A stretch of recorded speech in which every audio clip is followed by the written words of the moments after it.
Today on LEGO Creations, I'm going to teach you how to make a LEGO aquarium in a jar.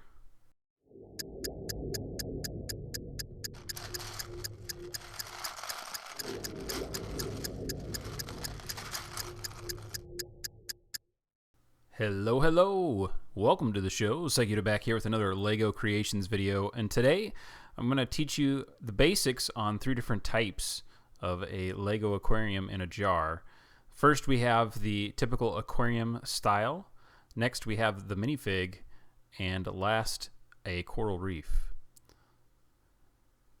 The two major components you will need to do this project is a wide mouth pint-sized canning jar and the mocked base plate. The mocked base plate can be used with radiused edges or angular edges, but you'll see why here in a second that the angulars don't work as well as the radius. The first mock we're going to take a look at is the Aquarium Style. The basis for this one is obviously a home aquarium.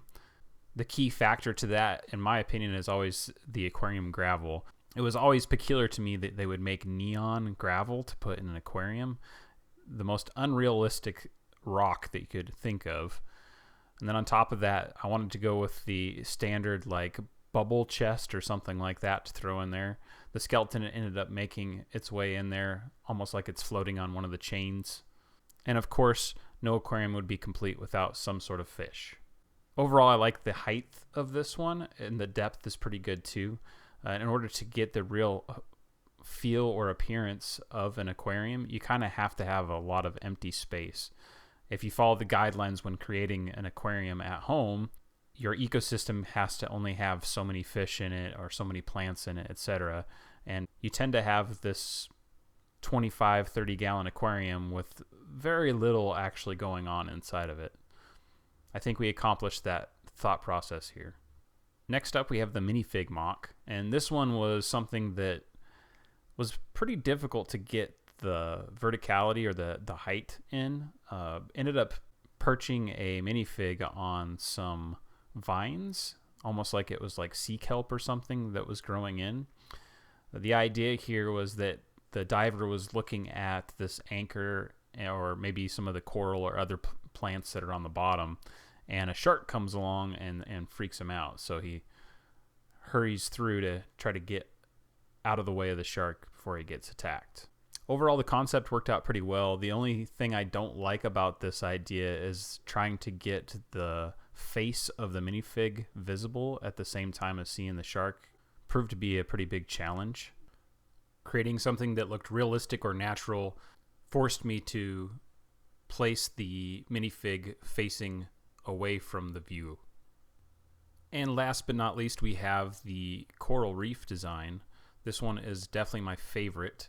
Coming up with different concepts on how to create the coral, the different colors, shades, types, structures, it was all very, very fun. This actually wasn't the first idea or rendition of this. You'll see more on that here shortly. But overall, the outcome was really well executed visually. This one tends to look the best inside of the jar. It doesn't seem to matter really what angle you're seeing it from. Obviously, if you're seeing it from the back, you're getting a skewed or incorrect view of it. The only downside to this one was the thing that I struggled with all of them, and that was creating verticality or height. But I still feel like the empty space doesn't come across too negatively overall. My favorite part of this structure is definitely the bubble coral, I think it's called. It's the largest piece in the back out of brown. The pieces that you need to make that, it's not exactly easy to get a hold of those. So fortunately, I had enough of a brown color to make that work, but I really like the structure look that makes. Can just imagine little fish swimming in and out of those pretty easily. So here's a look at the original concept made in LEGO Digital Design. This was inspired by a picture that my nephew sent to me. He made a small diorama of a coral reef, and the brain just started firing off. I wanted to do something with it, so I started messing around with different concepts and ideas.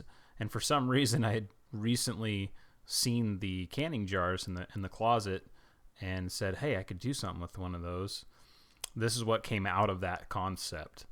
As you can see, a lot has changed in my version of it compared to this one, but this will give you a basic concept, or you can go ahead and create this one as a whole. As usual, the parts lists will be down in the description. I hope you guys enjoyed this. I had a really good time creating it. Don't forget that like and subscribe if you enjoy my videos, and I'll see you next time.